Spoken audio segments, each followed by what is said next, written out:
What is up, 4D fam? Welcome back to the channel, guys. I appreciate you guys so much for just sending me recommendations. I know I've been doing not just bikes, pretty much looking up all the whole videos and just going, but I have y'all been sending some specific ones that y'all want to see. So we finna see why the Dutch wait less at traffic lights. Like I mentioned, I didn't see that many in the last previous videos. Like that's what I noticed. I didn't see too many. I'm sure there are, but I didn't see too many. So we finna learn and see. I appreciate you guys for all the support and just keeping me informed, giving me information, even in the comments. Hey, you greatly appreciate it. Hey, keep them coming though. Keep them coming. And then y'all sent me another one. Which one was it? It was another Dutch video, but it's like 30 minutes, almost 30 minutes long. So I'm gonna get to that one. So if y'all be patient with me, I'm gonna get to that one as well. But we're gonna jump right into this one. So y'all make sure y'all hit that subscribe button, send down your recommendations. And as you see at the top, you can follow me on social media up there as well. Let's see.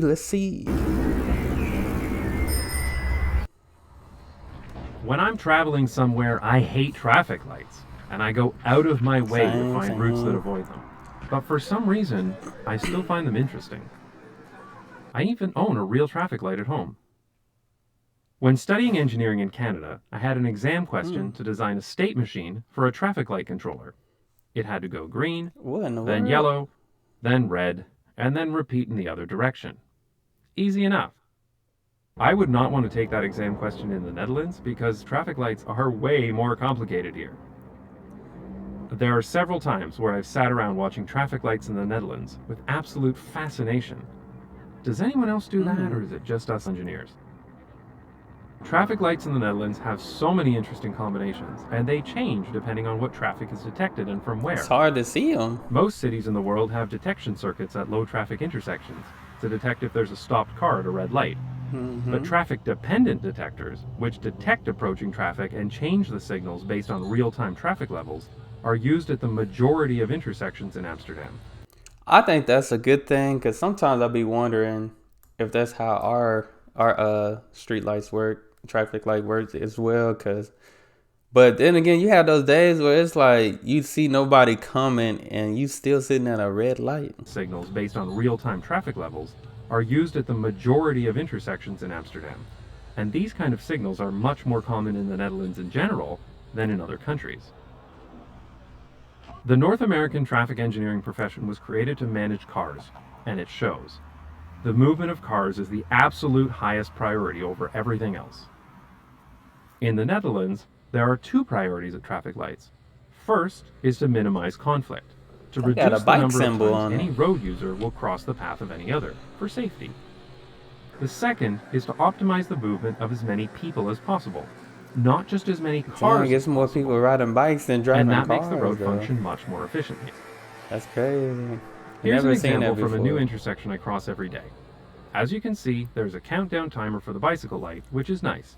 But there are loops in the ground to detect bicycles not just at the light, but also several meters before the light. And the same is done for car traffic.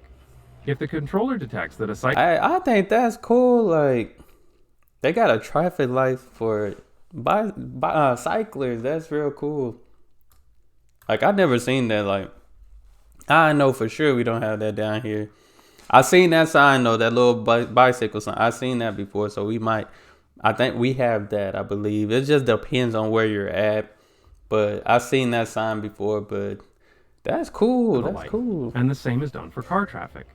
If the controller detects that a cyclist is approaching and the intersection could be clear, then it will make the light red for cars and speed up the countdown timer to let cyclists get through without stopping. It's always so satisfying to watch the timer count down in only a few seconds, just because it detected my bike. That's good. That's a good thing. It's green for everyone in that direction. But in the Netherlands, many signals work independently. So when there's a chance for one direction to go without interfering with another, then they're given that opportunity. In this example, the bicycle light is green in both directions, here and here, because there are no cars detected going straight through, allowing this girl on the bike to turn left without stopping. Yet this time, the far signal is not green, so these cyclists need to stop to allow these cars to go through. On larger intersections, pedestrians may be given a green light to cross partway All right, instead of having okay. to I wait seen until the. the I full know intersection I is know clear to about the start walking. pedestrian stops. If a tram arrives, it will be given priority, and that section of the pedestrian. Oh, that's a train. A street train? A highway train? It looks like it's attached to something in the sky. Intersection is clear to start walking. That little wire. If a tram up arrives, top. it will be given priority. Yeah, it and looks that like it's section of the attached to that pedestrian thing. That crossing will little be red. wire up top. In North America, almost all crossings are single phase, which prevents the intersection from responding to real-time traffic levels.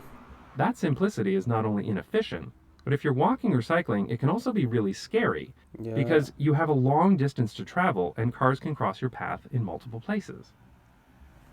And not to mention, people that are impatient, they'll be right there up on you before they trying to make that turn. At least they waited, but it'll be people that'll be right up on you, just impatient. Cross your path in multiple places. It's for this reason that Dutch traffic signals can let pedestrians and cyclists have their own signal while cars are given a red light.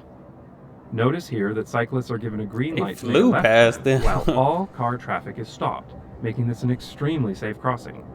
Pedestrians are also allowed to cross here, in the bottom left, because they do not cross paths with those left-turning cyclists. Okay, so I have a, and y'all can answer this in the comments. So when it's green for the cyclist, does that also mean green for pedestrians? Like if they're in the same intersection? Because I would think, all right, if they letting the bikes go, that means I can walk through as well. I haven't seen, maybe we haven't got to that yet, but it looked like while the bikes light was green, the cyclist traffic light was green, they was already walking as well. So we're gonna see. This is an interesting circumstance where cyclists are given a green in two directions at once. This results in the cyclist on the left needing to wait briefly here, but it allows the cyclist to get through in one light cycle. I didn't see this happen in any other light cycle, so the system must have detected a buildup of cyclists and optimized for it. Man. I also really appreciate that there are no right turns on a red light for cars here, which is good because this is a ridiculously pedestrian unfriendly rule. Dang. A US study found that allowing cars to turn right on red resulted in a 69% increase in crashes with pedestrians. Hey, I ain't gonna lie. I be doing that, guys. You see that light red, but see, luckily here we don't have too many people walking around, but when it's red and you got that right away, I be turning. A US study found that allowing cars to turn right on red resulted in a 69% increase in crashes with pedestrians and cyclists. I can see why, though. tightly controls when right turns can be made, which not only significantly increases the safety of people outside of cars, but also ensures that the path is clear for right turning cars.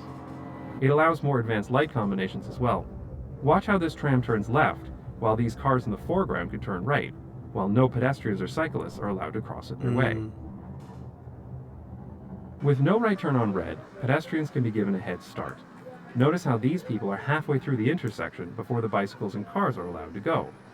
These leading pedestrian signals are still quite rare in North America, but they significantly increase pedestrian safety from right-turning cars. One Chicago study found a 13% decrease in collisions with people walking. Now we have those little under the traffic lights where you can press the buttons. Like I said, mentioned down here where I live, there's not too much walking because it's not like traveler's destination type.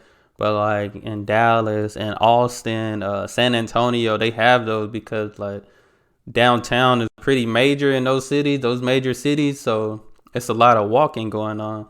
So for me being going to Dallas, times went to San Antonio, Austin, had to press the button, you know, and it gave that signal. Still had to wait a little bit, just depends on the timer. I think it puts up a timer most times, you know. One Chicago study found a 13% decrease in collisions with people walking when leading pedestrian signals were used. Yep. I find that intersections here are very pedestrian Definitely friendly in general. Watch these people cross. They come up to the crossing, press the beg button, and the light changes immediately for them. What? The way most traffic lights are programmed in North America, that will almost never happen. At all. I'll tell you, I just mentioned it. It takes at least, They give them at least like 15 seconds. It takes like it does like a 15-second countdown when you press it. And sometimes it don't even give you a countdown. Almost never happen. In car-centric cities, you have a very narrow window of time to push that button, or you'll be waiting a whole light cycle to try again. Watch what happens when this man presses the beg button. The light was red, but the pedestrian signal doesn't come on, because it was pressed too late. The light turns green for cars, of course, but there's no walk signal, so these people are technically crossing illegally. It's completely ridiculous, but North American traffic engineers go out of their way to avoid slowing down drivers by having those pesky pedestrians in the way. Pedestrians and cyclists are seen as a nuisance that get in the way of drivers, rather than people who are also trying to get somewhere. What's worse is that buses and streetcars are almost always stuck in traffic because traffic engineers and politicians don't want to take away any space from cars to make a dedicated transit lane, even though it would ultimately speed up car traffic. Thankfully, in the Netherlands, public transportation has the highest priority and almost always gets a green light. It doesn't matter what else is happening at this intersection, this tram is going through right now. Often, the only time a tram will be at a red light is when it's ahead of schedule, or when another transit vehicle is crossing first. This is the obvious and sane thing to do, because a bus or tram will usually have dozens of people on it. And see, I think we got those transit buses, like I said, in the major cities. I know Dallas has one, and I feel like it's on its own road. It's on its own road too, like that. But yeah, like down here, it's because there's so much traffic. They just want those cars go, and still traffic out there. It's too much traffic. Because a bus or tram will usually have dozens of people on it who should clearly have priority. It's not that cities in the US and Canada don't have sophisticated traffic light control systems, they do. This document describes a system used in Toronto. They even have the capability for transit signal priority. It's just that these systems are almost exclusively used to keep car traffic flowing, and are rarely used to prioritize any other modes of travel, or to ensure the safety of other road users. For example, even in this fully separated and dedicated streetcar lane in Toronto, the streetcar gets stuck at this red light. But they won't install transit signal priority here because it would, and I quote, fatally disrupt operations on intersecting streets. What? That's engineer speak for, screw the people on that streetcar, there are drivers who have important places to go. Everybody have important places to go.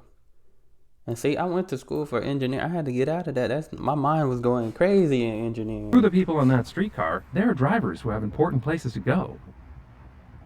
Here's another example from Toronto that used to drive me crazy. At this light, some streetcars turn left and have their own signal. Of course, being Canada, it's not a priority signal, but that's not the most infuriating part. When turning left, they don't want pedestrians to cross the street in front of the streetcar, so they block the walk signal here.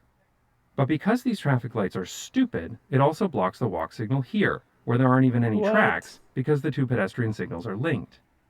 They do, of course, give drivers a green light here, because drivers are super important people who have super important places to go, but pedestrians are left literally standing in the cold, waiting, for no good reason. Wow. With the independent signals in the Netherlands... Dang, it looks like Canada more messed up than down here. Because at least ours, when it's green on one side, they do turn the signal lights on for people to walk. This should never happen here.